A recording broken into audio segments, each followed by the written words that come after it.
Hello, and welcome back to my channel, dear friends. Today, I'll share some horror experiences of nurses working late at night in haunted hospitals. Before we start our haunted journey, don't forget to subscribe to our channel. It really motivates me to work more efficiently for you. Now, sit back, relax, and enjoy the video if you dare. The Toy Boy. Good evening, everyone. Working in our hospital's pediatric board was both a blessing and a burden. On the one hand, it was reassuring to watch children laugh and occasionally recover from seemingly incurable illnesses. But on the other hand, the long, quiet nights carried a different atmosphere, with the hallways filling with shadows and the typical hospital sounds taking on a disturbing quality among the nurses. There was a rumor, more like a legend, about the Toy Boy, which said that some patients would find a toy on their beds just before they miraculously recovered or, in other cases, passed away. Typically, it was a teddy bear, and the kids would claim that the boy had given them the toy, which would then show up in their dreams or worse while they slept. It was an intriguing story, but I never took it seriously because, in the 20th century, people still believed in ghost stories. However, one night, something happened that completely changed my perception of the shift. At first, it seemed like it was a quiet one, with most of the kids asleep and a few still up fighting sleep with board games or comic books. It was past 2 a.m. when I got up from the nurse's station to make my rounds. There was an unexplainable feeling in the air. Elizabeth, an 12-year girl with rheumatic fever, had a small teddy bear on her bed that hadn't been there before. It was old, faded brown, had one eye missing, and looked worn out as though it had belonged to someone for years. The host hospital was quieter than usual, as if the entire building were holding its breath. As I checked the rooms, I noticed something strange. Since I didn't remember seeing the toy earlier, I assumed that another nurse had left it there to reassure Elizabeth, who was sound asleep, and I didn't want to wake her. I carried on with my rounds in an attempt to dismiss the peculiarity. However, at the far end of the hallway, which was lit by the faint yellow glow of the overhead lights, I noticed a small boy who was probably no older than 6 or 7. He had dark, untidy hair that framed his pale face, and he was wearing oversized white pajamas. He was holding a teddy bear that was exactly like the one I had seen on Elizabeth's bed. I asked him, startled, because there was no record of a boy of that age being in the ward that night. He didn't respond, but instead turned and began to walk slowly down the hallway away from me. His footsteps were soft, almost silent, but there was something strange about the way he moved. As if he wasn't really touching the floor, I sped up to catch up with him. But no matter how quickly I moved, he always seemed to be out of reach. Eventually, he turned a corner toward the old playroom, which had been deserted for years after a fire destroyed a portion of the ward. When I arrived at the playroom, the boy was gone, and the room was dusty and furnished with white sheets. But there was a teddy bear on the floor in the middle of the room. It was exactly like the one on Elizabeth's bed, with the same missing eye and worn appearance. I approached the teddy bear cautiously, my heart thumping so loudly that I could hear it in my ears, and a child's faint, ethereal laughter filled the air as I leaned down to pick it up. It seemed to come from everywhere and nowhere, so I spun around to find out where it was coming from, but the room was empty and the laughter subsided, leaving behind a heavy silence. I went back to the nurse's station, the teddy bear still in my hand, unable to get rid of the feeling that someone or something was following me. I chose not to tell anyone what I had seen, because they would think I was going insane. Things started to change after that night, and the kids kept talking about the Toy Boy. A 5-year-old girl told me that she had seen a boy in her room the previous evening. He told her not to be afraid. She whispered while playing with a teddy bear. I didn't remember seeing this boy before, but another child with leukemia in its final stages woke up from a deep sleep smiling and said, "I'll be okay," he whispered in a weak voice, but he passed away that same night. And when I went to check his bed, I found a teddy bear next to him. I started avoiding going through the hallways alone, especially at night. However, on a calm evening while I was arranging supplies in the storage room, I heard footsteps behind me. I froze slowly and turned around, expecting to see someone, but the hallway was empty. Nevertheless, I felt a presence that was both invisible and unquestionable. Eventually, I plucked up the courage to ask the older nurses about the story of the toy boy, and they reluctantly shared what they knew. Years ago, a little boy died in the pediatric ward. He was an orphan, and the only thing that had provided him with solace was a teddy bear, which he carried with him everywhere. They claimed that the toy had been buried with him, however. Strange things began to happen in the ward shortly after his death. On my last round, I saw him again one night before I left the hospital. This time, instead of running, he stood at the end of the hallway with his teddy bear, staring at me calmly and with dark, piercing eyes. I didn't wait to find out what he wanted. Instead, I ran back to the nurse's station and haven't looked back since. Years later, I still dream about the toy boy. I'm in the dark hospital hallways, hearing his footsteps and the faint sound of his laughter. I always wake up before he gets to me, but I know deep down that he never really left me. Mystery of room number 105. 11 years of working in a rural hospital was far from glamorous. The hospital's emergency room was tiny, poorly lit, and seemed to have an oddly oppressive atmosphere. The strong disinfectant odor was never able to cover up the dampness that was embedded in the walls. Nothing at all could have prepared me for what I went through one autumn night when the rumors started with the patients about room number 105.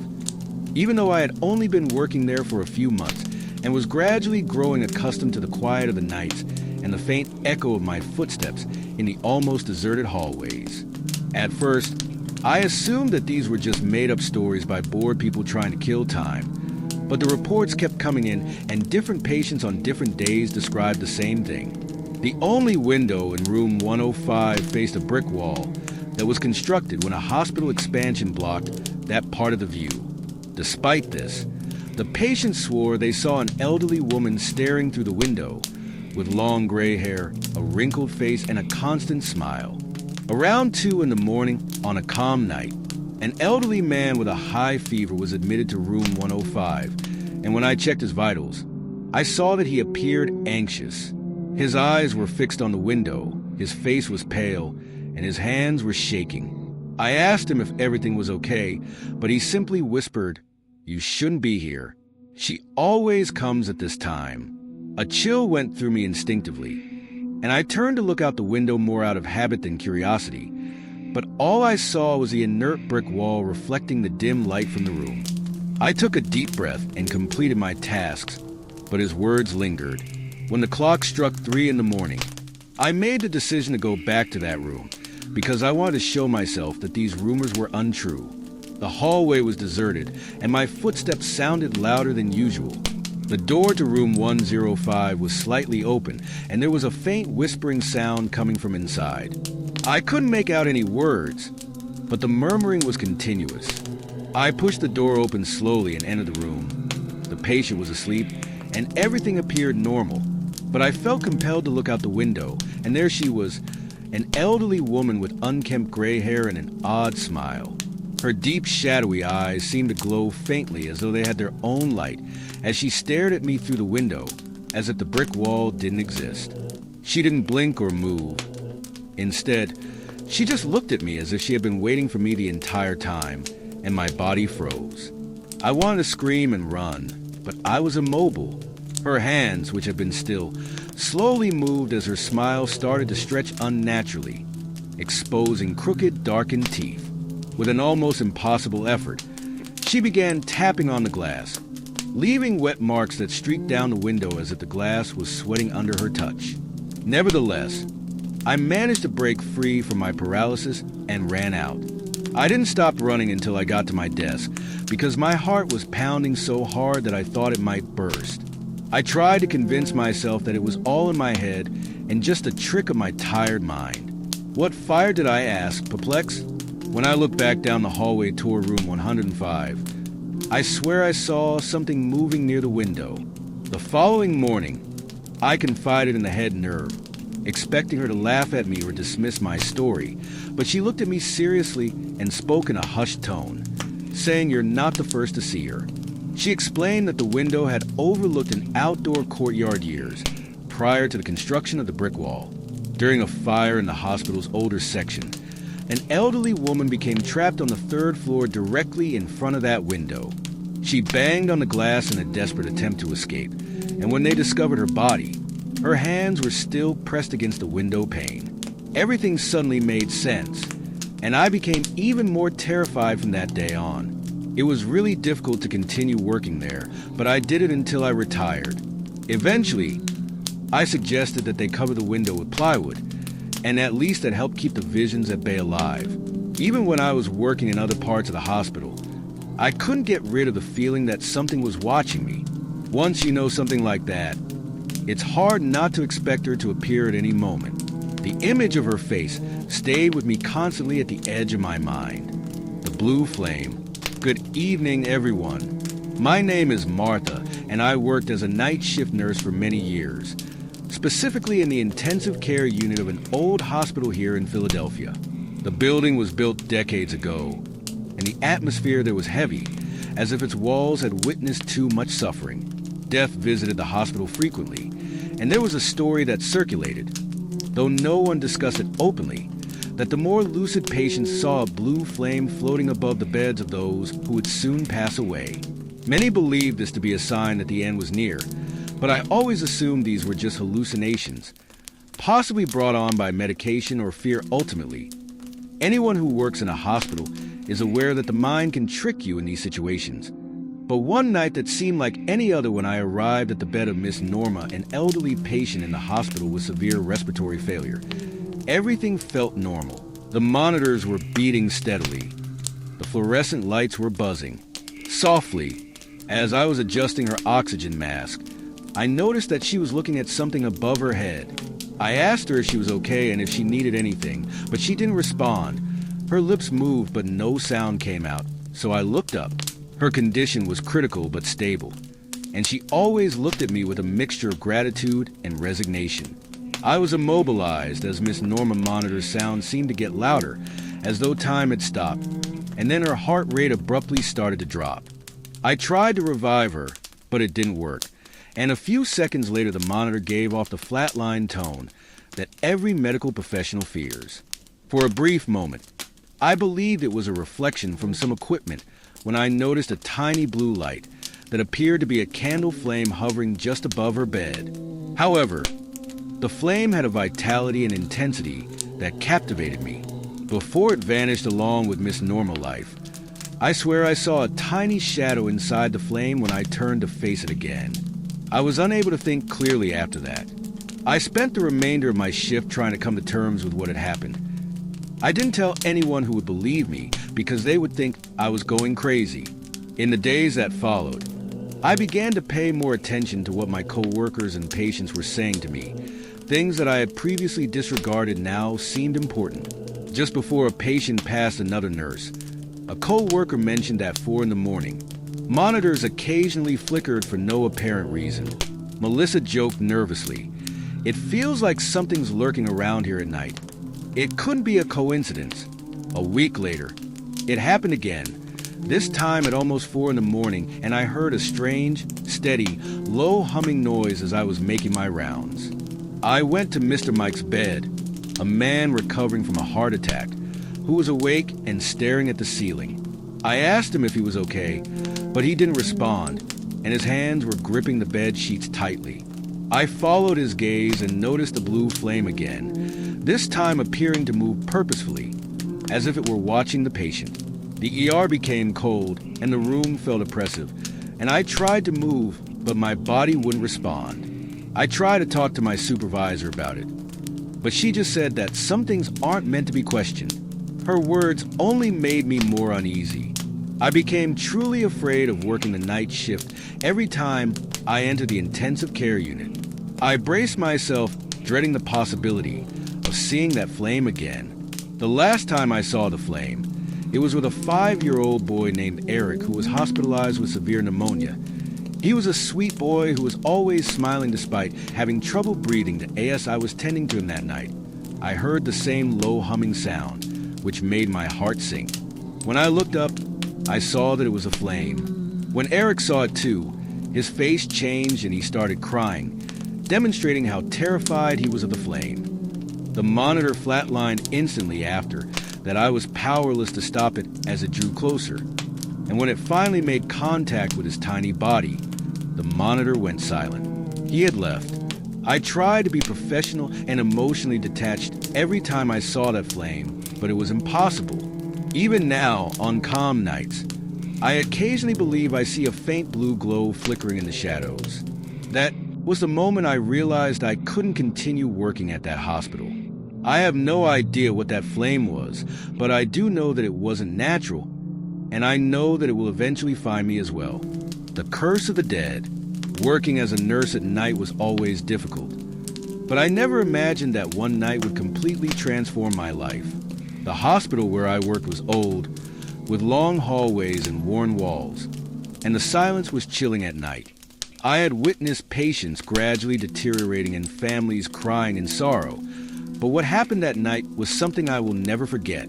My name is Samantha. I'm 36 years old, and I've been a nurse there for 10 years since I graduated. I live in Richmond, but I commute to work in a Central City hospital in Brooklyn. We admitted an elderly woman in critical condition that night. She was alone, and no one came to visit or inquire about her. All we knew about her was her first name, Betty. Her condition was extremely delicate. Her body was frail from age, and her breathing seemed to stop at any moment. I was given the responsibility of caring for her that night. But as soon as I walked into her room, something felt strange. Her gaze wasn't the typical one of someone who had accepted that she was gravely ill. It was something else that made me shiver. Even though she was extremely weak, I spent a large portion of the night keeping an eye on her vitals. Her eyes followed me whenever I walked into the room, and occasionally it seemed like she wanted to say something, but her lips just trembled. I didn't ask anything. I just went about my duties, checking the monitors and adjusting her medications, but her gaze remained fixed on me. It seemed like she wanted to say something, but I was too scared to ask at 3 a.m. When I went back to her room to see how she was doing, she was awake but gazing at the ceiling. Her breathing was labored and the monitor next to her showed concerning figures. I went over to adjust her oxygen mask and pillow, but then she grabbed my hand abruptly. Her skin was cold, and her touch sent a shiver down my spine. She said, "Thank you for taking care of me, but now it's your turn," in a voice so faint I had to lean closer to hear. And then she said something that left me frozen. Before I could ask what she meant, the monitor started beeping as her body relaxed to its maximum. The remainder of the night was chaotic after Betty passed away. I called the on-call doctor, filled out the required paperwork, and had her body removed, but her words lingered in my head. "Now it's your turn."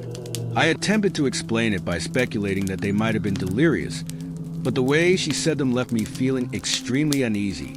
When my shift ended, I went home tired and collapsed onto my bed in my uniform, not even bothering to change. I wanted to sleep, but that night's sleep was worse than staying awake. I had a dream about Betty, and in it, she was standing at the foot of my bed in the same hospital gown she had been wearing when she passed away.